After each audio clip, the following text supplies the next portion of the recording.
Então, o que é isso? Desde a hora que você compra o terreno, você tem que ter incluído na sua ideia que você vai ter uma atitude sustentável. Então, você tem que analisar a topografia, localização, insolação, se existem águas em torno, se existe vegetação, né? Tudo isso você tem que levar em consideração. E outra coisa, na hora do projeto, procurar um profissional, já que também tenha essa visão da arquitetura sustentável.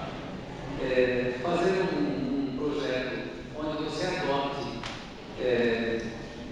um sistema de aproveitamento, por exemplo, melhor do plano solar, uma distribuição de espaços mais racionalizada, um sistema construtivo mais racional, para que você também não gere desperdícios, né?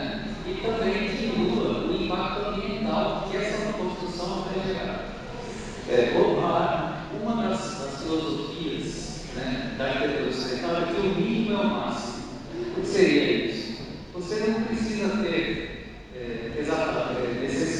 ninguém tem necessidade de construir um castelo ou de ocupar um terreno na sua totalidade, né, como era antigamente uma filosofia, às vezes até a gente fala uma filosofia muito de português, que seria ocupar o terreno todo o máximo, cimentar tudo porque cuidar de jardim da trabalho. Não, hoje em dia, quanto menos você ocupar o terreno, mais você vai ter de aproveitamento real da construção. Às vezes a pessoa constrói uma casa muito grande e ela passa vezes sem um determinado compartimento dela. E qual é o sentido disso? Quando você ocupa menos o terreno, você deixa mais áreas livres, mais espaços para você ter um jardim, uma absorção de água, né, e uma captação também de solar. E também fica uma casa mais arejada, né? E, de certa forma, ela fica também com uma utilização muito melhor em termos de conforto para a pessoa, né? Então, algumas características são só algumas, porque a arquitetura sustentável possui várias outras, né? Então, uma infinidade da arquitetura sustentável. Captação e reaproveitamento de águas pluviais, né, que o professor acabou de falar, e a gente até comete o erro aqui, falando de reaproveitamento, né, como a gente já aprendeu agora há pouco. Telhados de luz verdes, acessibilidade física dos espaços, inclusive do edifício com o entorno, otimização da iluminação natural, otimização da ventilação natural, otimização do conforto térmico e acústico, captação de energia solar para geração de energia e enriquecimento, automação para controle da iluminação artificial, ar-condicionado ecológico. Esse ar-condicionado ecológico ele tem duas funções. Na verdade, seria um ar-condicionado que não utiliza o gás CFC, que é o que acaba com o uso da camada de ozônio, e também a utilização dele de uma forma mais racional, ou seja, ele só é ligado quando a pessoa entra no compartimento. Isso tem sido muito utilizado em projetos de hotéis, né? Seria uma automatização da utilização do ar-condicionado. Especificação de materiais ecologicamente corretos, certificados e recicláveis. Especificação de equipamentos de menor consumo e maior eficiência energética. Projeto de execução de paisagismo para pequenos e grandes espaços. Gerenciamento dos resíduos gerados na obra, adotando sistema construtivo racionalizando, gerando menor desperdício. E é lógico respeito às normas técnicas vigentes. Com relação ao gerenciamento de resíduos gerados na obra, hoje em dia, a gente pode chamar de construção convencional, que é aquela que a gente vê nas obras mais corriqueiras, a gente tem um desperdício já calculado em cerca de 30% da obra. 30% da obra já fora. Se você gasta 100 mil numa obra, você jogou 30 mil reais fora. Isso aí o que? Você está gerando resíduos, gerando entulho. Quantas e quantas caçambas de entulho a gente recebe de uma obra? Tá? Mas existem sistemas que são um pouco mais racionais, por exemplo, a alvenaria sustenta, a alvenaria estrutural, onde toda a tubulação já sobe junto com as paredes que estão sendo levantadas, as estruturas elas já são todas embutidas, e você não precisa estar gastando com formas de madeira, e também algumas estruturas metálicas. Tudo isso você consegue uma redução de serviço para no máximo 5%. Então, quando você adota também o sistema de arquitetura sustentável, você não só está contribuindo com o ambiente, mas você está gerando uma economia para si próprio. Né? Aqui alguns exemplos, são um exemplo bem simples de arquitetura sustentável para um condomíniozinho. No caso aqui, o que você está fazendo? Você está com os telhados verdes, você está devolvendo para o meio ambiente aquela implantação que você retirou da natureza. Tá?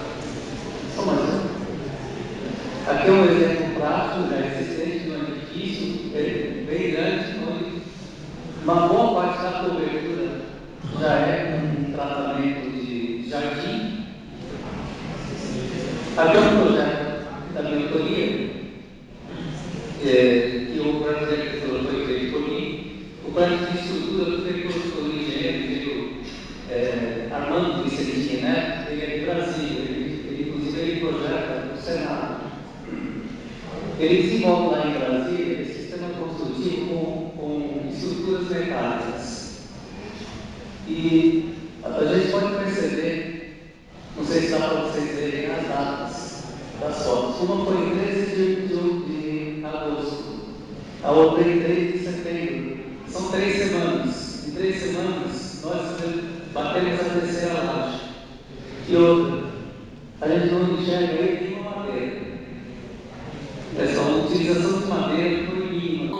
Com a reação química, ele consegue passar o tubo de água de cobre dentro do tratamento, e com a reação de calor gerado, ele aquece a água que é utilizada para o chuveiro. Então, existem muitos sistemas, isso não é nada muito complicado, nada muito tecnológico. Aqui é só mais uma reflexão, que é o seguinte: isso aqui foi uma foto tirada depois do terremoto lá em Tigre. E é uma família que está construindo uma casa, lógico que é uma arquitetura bem diferente, mas é uma reflexão que é o seguinte: lá eles tiveram uma adversidade. Na adversidade, o que aconteceu? Todo mundo se comprometeu a trabalhar com o material que tinha para recuperar a sua morada. Eu acho que a gente está vivendo mais ou menos uma situação parecida com a água. Nós estamos vivendo uma adversidade. Todo mundo tem que se comprometer, com a economia de água, e aí, trabalhando juntos, a gente consegue recuperar aquilo que a gente está perdendo. Eu até queria citar um exemplo prático meu. A Sabesp vem promovendo aí um sistema que você, economizando água, você tem descontos. Eu consegui, no mês passado, zerar minha conta de água. Então, uma coisa que realmente dá para fazer. Na minha residência são 5 pessoas, sendo que eu tenho 2 adolescentes. Uma das aí, por exemplo. E eu, normalmente, adolescentes gastam muita água, mas a gente faz o reuso de água de máquina de lavar. Eu aprendi a lavar meu carro meio mal de água. E é possível. Então, basta a gente ter algumas atitudes, Bom, como assim maximizar os resultados da arquitetura sustentável. Aqui eu coloco o seguinte: incentivar a pesquisa de sistemas populares de arquitetura sustentável. Por que sistemas populares? Porque a arquitetura sustentável, nas fases mais altas, ela é global. Só que, para a gente ter resultado, a gente tem que também ter sistemas populares, sistemas que a população das classes mais baixas elas têm condições de adotar. Porque, primeiro, tem que significar uma coisa: a arquitetura sustentável ela não é cara, ela é acessível a todos. Basta que se façam pesquisas dos sistemas mais acessíveis. Então, é o que eu estou propondo aqui. Criar políticas públicas de incentivos para desenvolver o verde ou ecológico. Não sei se o Dr. Márcio lembra, através da ponte também do convênio, em 2011 a gente propôs a adoção de arquitetura ecológica aqui em Arujá. Depois, mais para frente, eu vou falar um pouco mais sobre esse assunto. Criar políticas públicas obrigando a adoção de elementos sustentáveis, tais como aquecedores, na captação de água de chuva. Existem leis e normas que você pode incentivar, que é a arquitetura ecológica, mas existem leis e normas onde você pode obrigar. Em São Paulo já existe lei que obriga a edificação de tiver mais de 3 banheiros é obrigado a ter aquecimento solar de água. Eu tenho feito vários projetos, então já está sendo adotado, inclusive com obrigatoriedade de assinatura de anotação de responsabilidade técnica e comprovação de execução. Já há mais tempo, eles já exigiam de prédios de porte maior uma taxa de retenção de água de chuva. Isso para aliviar o efeito nas enchentes, né? Mas que hoje em dia está sendo utilizado também como aproveitamento da água de chuva. Criar sistemas municipais de certificações e selos ambientais. Existem várias certificações hoje que são feitas de forma internacional por alguns órgãos, o professor parte do INPE, né? Mas eu acredito que para você atingir também e massificar a ideia, o ideal seria que se criasse aqui em Arujá certificações também ambientais. A gente tem feito algumas iniciativas tímidas, mas pelo menos a gente entrou em ação em 2011. Aqui eu estou falando de certificações ambientais que existem oficiais, né, hoje em dia. A Caixa tem a certificação do Casa Azul, onde ela tem uma variação de 53 critérios para você classificar uma edificação sustentável. O LEED ele é um sistema de classificação americano, mas ele é definitivo já pelo mundo, é o mais utilizado mundialmente e o mais utilizado aqui no Brasil também para certificação de arquiteturas de edificações sustentáveis. O processo AQUA, ele também é um outro sistema muito utilizado mundialmente para certificações. O Procel verifica, a gente conhece essa PQC dos eletrodomésticos, mas também existe a arquitetura para aquelas que têm os sistemas mais. Só um minuto que eu vou ver. Um sistema de mais da energia elétrica. Tá? E tem vários outros, por exemplo, o FSC, são certificações com relação à utilização de madeiras e reflorestamento. Acho que pode fazer. A certificação ambiental, em 2011, a gente, através do convênio da Secretaria Municipal de Educação, a gente lançou o selo de escola ecológica nas escolas municipais. Então, ao longo do ano, as escolas vão praticando ações sustentáveis, né? Não só na escola, mas na comunidade. unidade e vai ser gerada uma pontuação. No final do ano é feita uma apuração e a escola é premiada. Então, por favor. Em 2011, como eu falei anteriormente, a gente lançou a ideia do ecológico. E nós demos etapas desse processo de andamento de análise desse projeto de lei do caso. Eu só queria colocar o seguinte: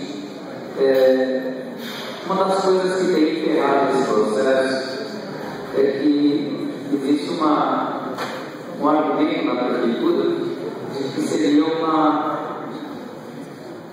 renúncia de receita, ou seja, a prefeitura estaria deixando de arrecadar. Só que a gente tem alguns dados, eu não tenho os números aqui, mas a influência do IPTU na receita do município não é tão grande. E outra, a influência da perda de receita por esses descontos, que eventualmente alguém pudesse ter, seria tão mínima que não daria tanto reflexo na economia do município. E mais ainda, essa é uma atitude de proatividade do município que pode gerar em outros setores até uma vinda de financiamento, ou de verbas do governo do Estado federal. Então, é uma coisa para se repensar e colocar para frente. Existem várias cidades no Brasil que já adotam isso.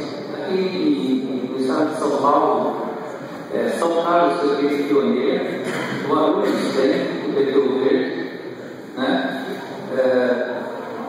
Santo André, São Bernardo, eu tenho aqui algumas cidades, né? Salvador, Porto Alegre, Curitiba, Poços de Caldas, São Carlos aqui em São Paulo, Santo André, São Bernardo, Presidente Prudente, São Vicente, Guarulhos, né? Essas são algumas que eu entrei que já adotam o PTU Verde. Então, eles passaram, é lógico, por esse processo de discussão, mas acabaram chegando à conclusão de que é viável, inclusive com situações de desconto de até 80% de IPTU para a pessoa, conforme ela adote mais elementos sustentáveis no seu imóvel. Tá? Então, uma questão da gente discutir. A questão da ilustração parece uma coisa meio utópica, mas é realmente possível desde que analisar as condições técnicas da edificação. O ideal seria realmente que houvesse uma legislação onde todos os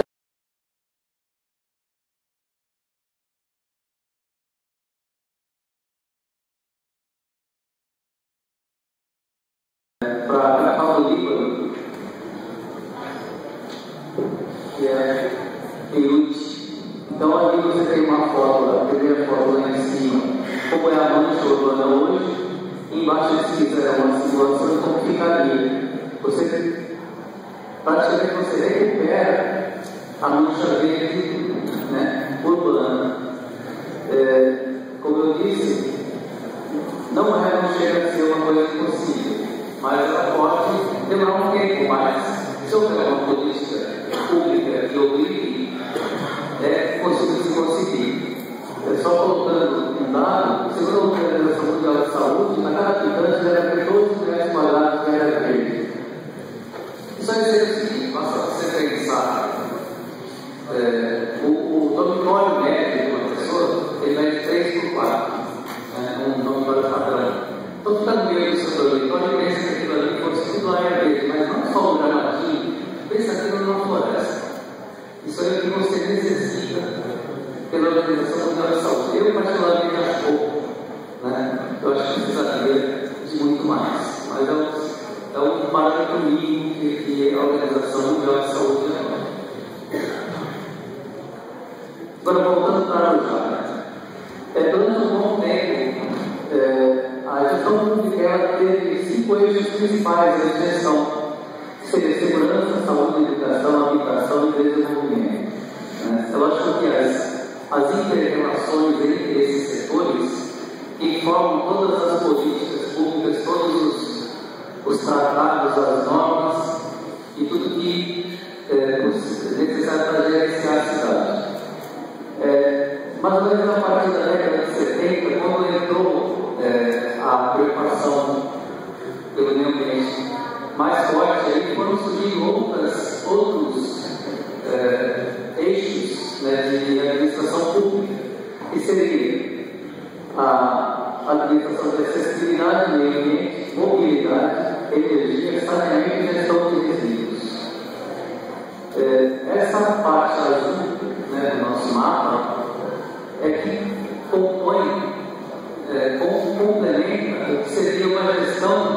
planejamento urbano sustentável.